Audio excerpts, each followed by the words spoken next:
What is going on, everyone? Welcome to another very exciting episode right here on the MIgardener channel.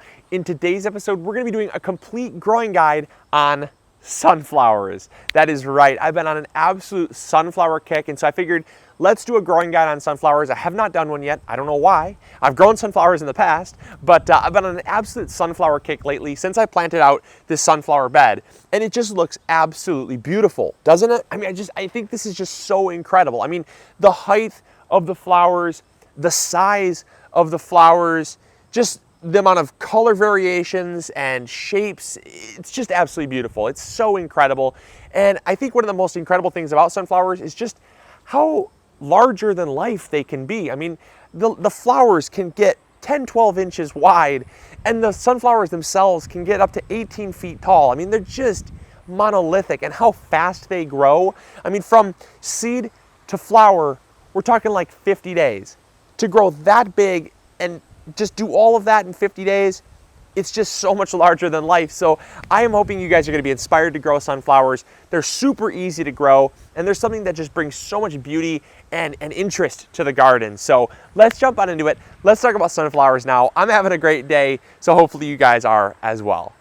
So the first thing we always talk about in these growing guides is soil. Soil is very important when it comes to growing plants properly, but one of the things that always is really nice is when you get a plant that's not really very concerned about what type of soil it's in. And sunflowers fall into that category. Sunflowers are resilient. They're super resilient because they set down roots, and they set down roots really deep, and they have just these gnarly, it's just a web of both wiry and big, thick roots that just kind of grasp to whatever they're planted in. And so sunflowers will grow in just about any type of soil. Obviously, the better soil will mean better results. You know, if you want really tall sunflowers with really beautiful big heads, the soil should be well draining. It should be really rich in organic matter. But if you have heavier clay soil, you know, when you're looking to amend soil, a lot of farmers will actually plant sunflowers because they're a biomass generator. They actually produce more energy than what they take out of the soil. So because the soil can already kind of be kind of a poor quality, a lot of farmers will plant like hedgerows or windbreaks of sunflowers, and it's a great way to just generate biomass and organic matter in the soil. The next thing we're talking about is fertilizer. Fertilizer is very important to getting a nice, tall, beautiful plant. When it comes to fertilizer, the only thing you really need to focus on is nitrogen. Nitrogen focuses on leaf production.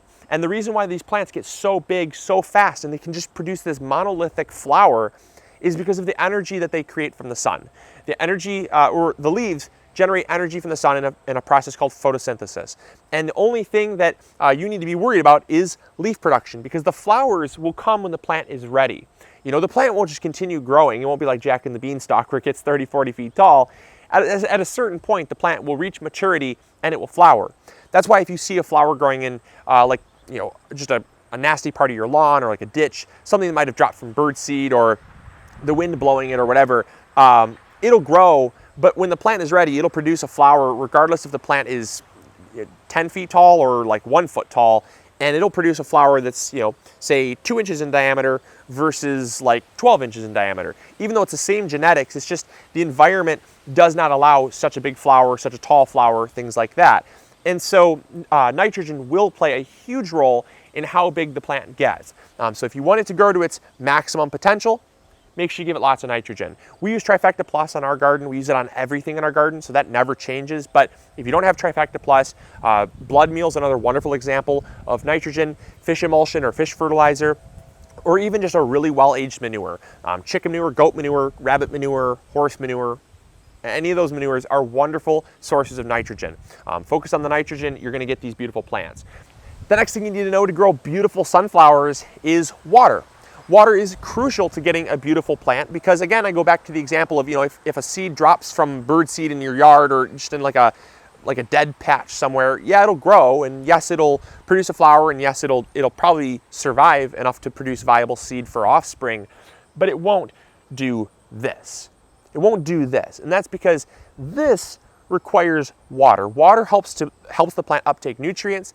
It helps the root system to develop, and it also helps to produce a nice large head. The sunflower head itself is about 75% water versus the rest of the plant, the rest of the biomass is roughly about 65% water. So if you're looking like a sheer water content, the thing that's going to give you the bigger head is more water. The thing that has the higher percentage water content, just like fruit production. If you're growing tomatoes, tomatoes have more water content than the plant does. So if you're looking to get bigger tomatoes, you want to make sure that you're giving it more water. And so there is that direct correlation there that, the thing that you want to get bigger, you should be focusing water in. And so the water is going to help to produce bigger flowers, larger flowers, and it's also going to just generally help the plant uptake more nutrients and things like that. So I like to say give them water at least once a week. If the soil is really dry, about 2 inches down, give them a good watering. It's really no different than any other plant, but if you do happen to forget, they are forgiving as well, which is really nice. They just won't get as tall. That's what's really nice, is the plant will produce a flower when it's ready to.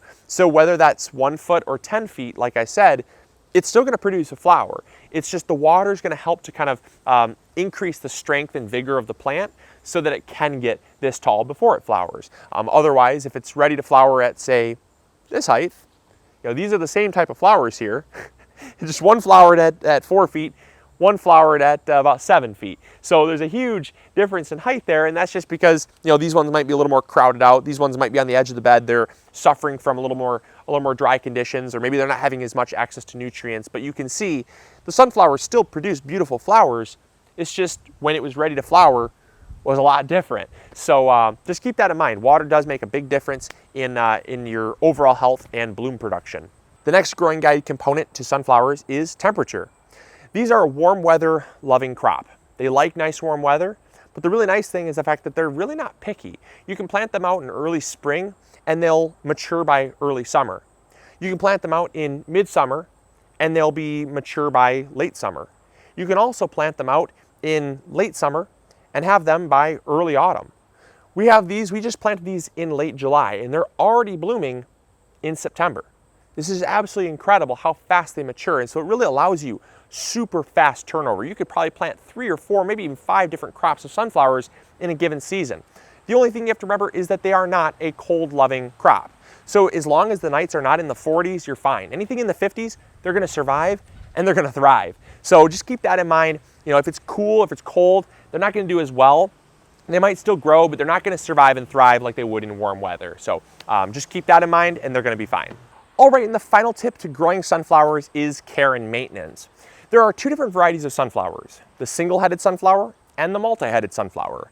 There we have a mammoth sunflower up there that is a single-headed sunflower. And over here we have a lemon queen, and over there we can see some like orange and red. That's actually an autumn beauty, and that's also a multi-headed sunflower. Understanding the 2 different varieties of sunflowers will help you to gauge your care and maintenance. A single-headed sunflower will produce, like the name implies, a single head. When that flower dies, the plant will also die. There's nothing you can do to save the plant. It will produce the flower. The flower will then drop down and droop down, and that sends a signal to the plant, hey, I'm ready to go, I'm ready to die, and the plant will die as well. There's nothing you can do to save it, absolutely nothing. Even if you trim off the flower, it will still die. Whereas with multi-headed sunflowers, it's really nice because rather than a week to a week and a half, you can prolong the life of these flowers for up to a month by doing what's called deadheading.